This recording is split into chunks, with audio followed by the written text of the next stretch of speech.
Hi, welcome to the series 2 of the machine learning. In series 1, we saw a full development cycle of machine learning model.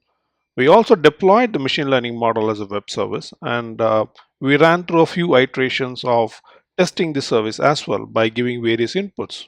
In this particular series, we are going to go back to the original experiment that we created and then we are going to fine tune our experiment, and I'm going to explain a lot more concepts in greater depth in this particular series. So let's revisit the data, and I'm going to click on visualize data in the select columns dataset component. I'm going to visualize data here by clicking on age and comparing it with gender. Now, as we know, when we plot a data between a categorical data and a numerical data, a box plot comes through. Here, it shows the distribution of age across the gender male and gender female. One point to clearly note is the dots which lie beyond the max data. So these are typically called outliers. Now outliers are those observations that do not conform to the normal distribution of that particular data set. Now if you look at it more closely, in the context of male passengers, there were certain passengers who traveled the Titanic and who were aged above the age of 65.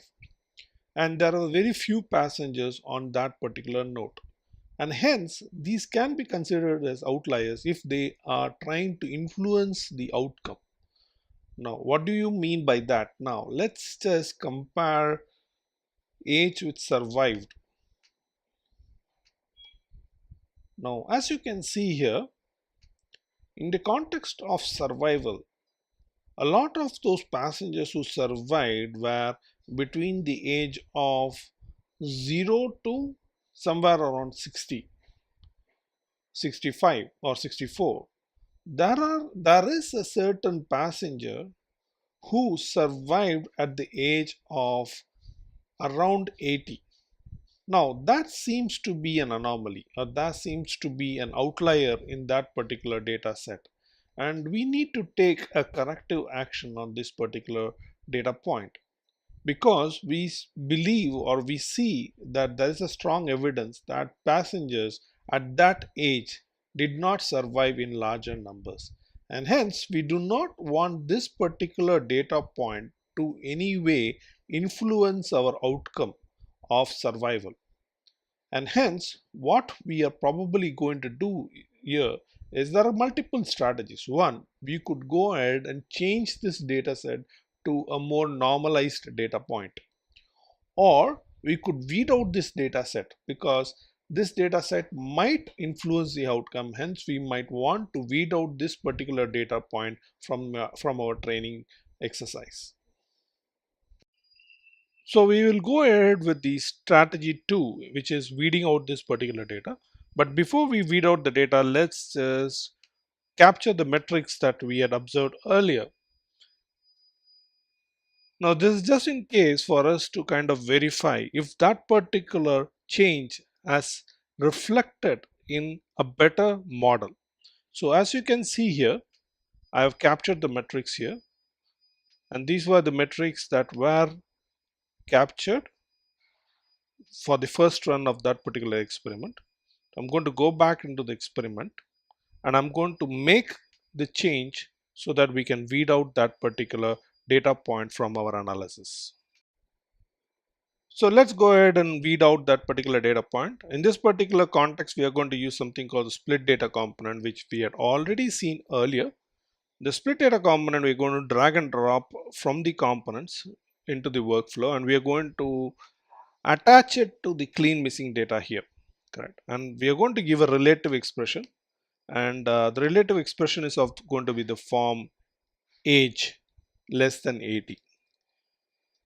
Now this is singular data point which we want to weed out so that it doesn't influence our model in any case, because most of our survivors are between the age of 0 and 65. So this is a loner data point, hence we want to weed out this particular data point. But in a real-time scenario, you might have to do a lot more in-depth outlier analysis to understand the distribution of data and also understand if there is a need for us to go and weed out that particular data point. And there are certain scenarios where you might have an alternate strategy to overcome the outliers in your data point. So in this case, what we have done is we have simply excluded any passengers who are above the age of 80. Now, what I'm going to do is I'm going to rerun this particular workflow. Now that workflow has been run, let's examine the data and let's examine the port 2 of that particular data. And as you can see here, there's a singular passenger who survived at the age of 80. Now our objective was to filter out the data, which we successfully did. A question to you is, should we filter out the data if the passenger did not survive? So in the context of outlier, we used the objective, which is survived, as a point of analysis. We said that, hey, if the passenger at the age of 80 survived, let's filter out that particular data. Because our observation was most of the passengers who survived the crash were between the age of 0 and 65, and hence we thought that this particular passenger was an outlier, and hence we adopted a strategy 2 where we filtered out that particular data point. So a question to you is, if the passenger had not survived, do you think filtering out the data will help boost up the model? So that is something that you need to think through and probably experiment on your own and come back with your suggestions or with your opinions on outlier handling. Now let's look at the port 1 of that particular data point. And as you can see here, we have about 890 data points. So in totality, we are about 891 data points. So we now have 890 data points, and these data points are fed to the model. Let's look at the metrics of the confusion matrix, and let's see whether the outlier removal has a positive influence on our model. And let's look at the metrics in the confusion matrix. And as you can see here, surprisingly, it has not positively influenced the model. It doesn't mean what we did in the context of outlier removal was wrong. We based our decision based on certain assumption and we reran the model. Now we'll stick to that decision, and you will soon see that a couple of more changes in the workflow will help boost the performance of this particular model.